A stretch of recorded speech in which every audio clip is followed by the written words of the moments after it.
और ना राशन लेके आए थे, ऊपर से कंट्रोल से राशन मिल रही थी। हाँ देखो, ये खाने लायक तो बिल्कुल भी नहीं है। अब क्या होगा? बिल्कुल भी खाने लायक राशन नहीं मिली इस बार। जब ऊपर इतने हैं तो नीचे कितने होंगे? ऐसी ऐसी राशन मिलने लग गई अब कंट्रोल से।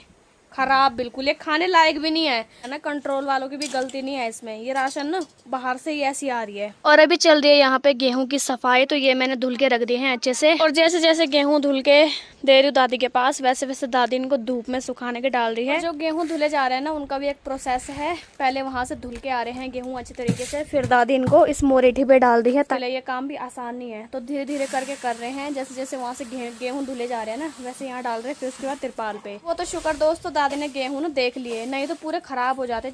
हेलो दोस्तों, गुड मॉर्निंग, सुप्रभात, प्रणाम आप सभी को। कैसे हो? आई होप अच्छे होंगे। मैं भी एकदम बढ़िया हूँ। मेरा नाम है अंकिता नौटियाल और मेरे यूट्यूब चैनल का नाम है अंकिता नौटियाल व्लॉग्स। तो फिर से स्वागत करती हूँ मैं आप सभी का देवभूमि उत्तराखंड के इन खूबसूरत पहाड़ों से और खूबसूरत गाँव दिखोली गाँव से। मेरे व्लॉगिंग की शुरुआत हो रही है सुबह के करीबन 10 बजे से। यहीं पे अगर मौसम की बात की जाए तो आसमान में काफ़ी सारे बादल दिखाई दे रहे हैं, साथ में सामने वाली पहाड़ियों से काले काले बादल भी आने लग गए हैं और हल्की हल्की चमचमाती हुई धूप भी खिली हुई है।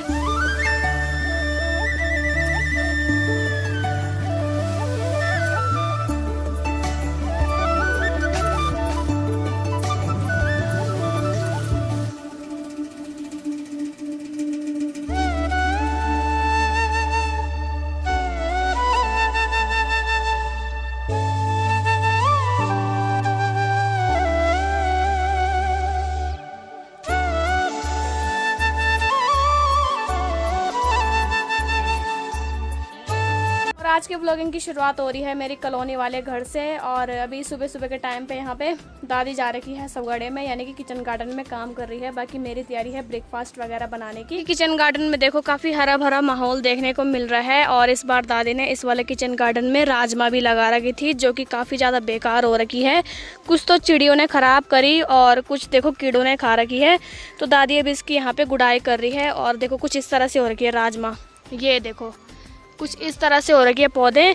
और बाकी दादी कर रही है यहाँ की गुड़ाई, जो घास है वो निकाल रही है। देखो दादी तो लगी हुई है अपने काम करने पे। बाकी चलते हैं, अभी मैंने बनाया है, अभी फ़िलहाल तो हल्का फुल्का ही मैगी बना रखी है अभी, तो बाद में बनाएंगे हम लंच टाइम में कुछ स्पेशल। अभी यहाँ पे मेरी मैगी बन के भी तैयार है, ये देखो कुछ इस तरह से। और साथ ही में यहाँ पे चढ़ा रखे हैं हमने काले चने, तो ये भी अच्छे तरीके से हो जाएंगे।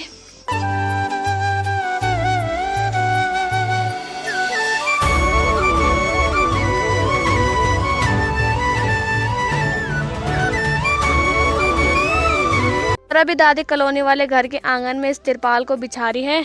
तो दादी बल कुछ डाल दी सुखाने के लिए धूप में, क्योंकि आज बढ़िया धूप खिल गई है ना। काफ़ी दिनों के बाद लगातार बारिश होने के बाद धूप खिल रखी है आज बढ़िया। और दोस्तों कुछ टाइम पहले दादी और ना राशन लेके आए थे, ऊपर से कंट्रोल से राशन मिल रही थी। और मैं दिखाती हूँ कि राशन भी किस तरह की मिल रही है।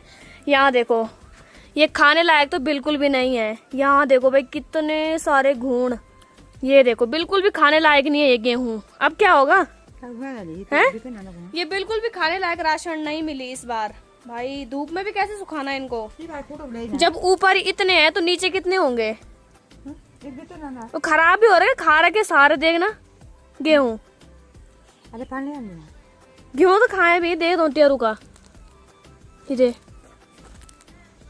भयंकर। यहाँ देखो दोस्तों, माय गॉड, ऐसी ऐसी राशन मिलने लग गई अब कंट्रोल से। खराब बिल्कुल, ये खाने लायक भी नहीं है। ये गेहूं है ना जो सारे खराब कर रखे इन कीड़ों ने। धूप में भी नहीं सुखाया जा सकता, क्योंकि गेहूं ही खराब कर रखे पूरे। और दादी ने अभी इनको धूप में फैला दिया है। और ये राशन जो मिल रही है ना, कंट्रोल वालों की भी गलती नहीं है इसमें। ये राशन ना बाहर से ही ऐसी आ रही है, पता नहीं कैसे हो रखा है आजकल। मेरे को लग रहा है कि शायद बरसात की वजह से भी हो रही, शायद खराब है, बरसात की वजह से हो रखी शायद। ये देखो चावलों में भी होंगे, तब चावल भी देखना, इनको भी अच्छे से फैला दो। देखो कितने सारे हैं। और धूप से ना ये भाग जाएंगे। अब जैसे दादी इन गेहूं को फैला रही है ना, वैसे वैसे जो कीड़े हैं ना वो धूप से ना भाग जाएंगे। धूप से तो भाग जाएंगे, लेकिन अब चिड़िया करेंगे नुकसान गेहूं का। धीरे धीरे करके ना चिड़िया जैसे देख रहे कि गेहूं फैला दिए, तो वो भी आने लग गई है। अभी दिन के करीबन 12 बज रहे हैं और मेरी तैयारी हो गई है लंच बनाने की। तो यहाँ पे कुकर में मैंने काले चने बॉईल करने के लिए रखे हुए थे।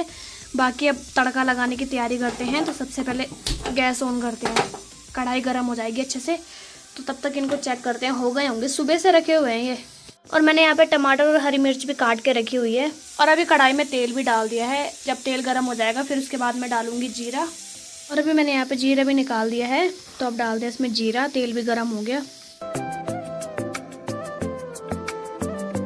अभी टमाटर तो डाल दिया मैंने इसमें। अब डाल दिया इसमें स्वाद अनुसार नमक। और अभी जैसे मैंने तड़के में नमक डाला ना, टमाटर अच्छे से गल गए हैं। अब डालते हैं इसमें ये मसाले, घर के पिसे हुए ये वाले।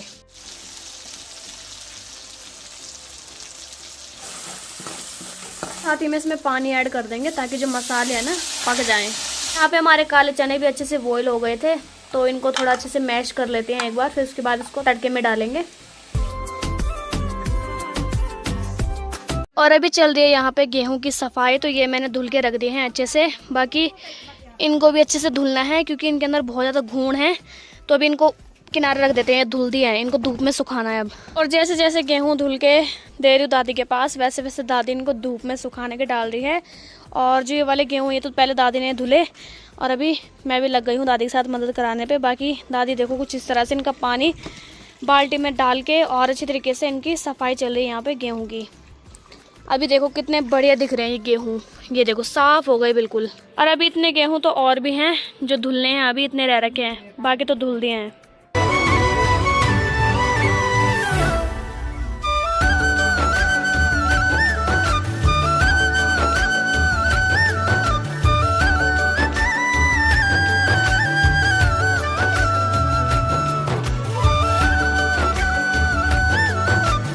और जो गेहूं धुले जा रहे हैं ना, उनका भी एक प्रोसेस है। पहले वहां से धुल के आ रहे हैं गेहूं अच्छी तरीके से, फिर दादी इनको इस मोरेठी पे डाल दी है ताकि इनका पानी जो है वो नीचे आ जाए। क्योंकि ये जो है ना ये जालीदार है तो पानी नीचे चले जाएगा। फिर उसके बाद जब यहाँ से इसका पानी पूरा नीचे जा रहा है तब जाके इन गेहूँ को इस वाले तिरपाल पे डाल रहे हैं। यानी कि बहुत मुश्किल है, ये काम भी आसान नहीं है। तो धीरे धीरे करके कर रहे हैं। जैसे जैसे वहाँ से गेहूँ धुले जा रहे हैं ना, वैसे यहाँ डाल रहे हैं, फिर उसके बाद तिरपाल पे। और जब धूप की अच्छी तरीके से वो लग रही है ना, तब सूख रहे हैं ये। और जो सबसे फर्स्ट टाइम धुले थे ना, कुछ इस तरह से सूखने भी लग गए। और वो तो शुक्र दोस्तों दादी ने गेहूँ ना देख लिए, नहीं तो पूरे ख़राब हो जाते, बुरादा बन जाता उनका। जो कीड़े थे ना उनका बुरादा बना देते। राशन भी मिल रही है बहुत टाइम के बाद, मतलब 1-2 महीने की इकट्ठी राशन मिलती है, तो फिर उसको अच्छे तरीके से रखना पड़ता है। वो तो ध्यान से दे दिया दादी ने। बाकी अभी थोड़े से रह गए हैं तो उनको भी धुलना है। चलती हूँ मैं धुलने के लिए।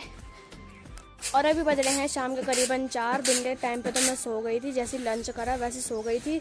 बाकी अभी दादी ने यहाँ पे गेहूँ अच्छी तरीके से जो थे ना वो सूख गए थे और अभी इनको कट्टे में पैक कर रहे हैं। अभी इन पे इतनी भी अच्छी धूप नहीं लगी है कि अच्छे से सूखे हैं, थोड़े बहुत अंदर से इनमें अभी नमी है। तो जब धूप लगेगी ना तब इनको सुखाएंगे। और अभी मैं बना रही हूँ गर्मा गर्म चाय।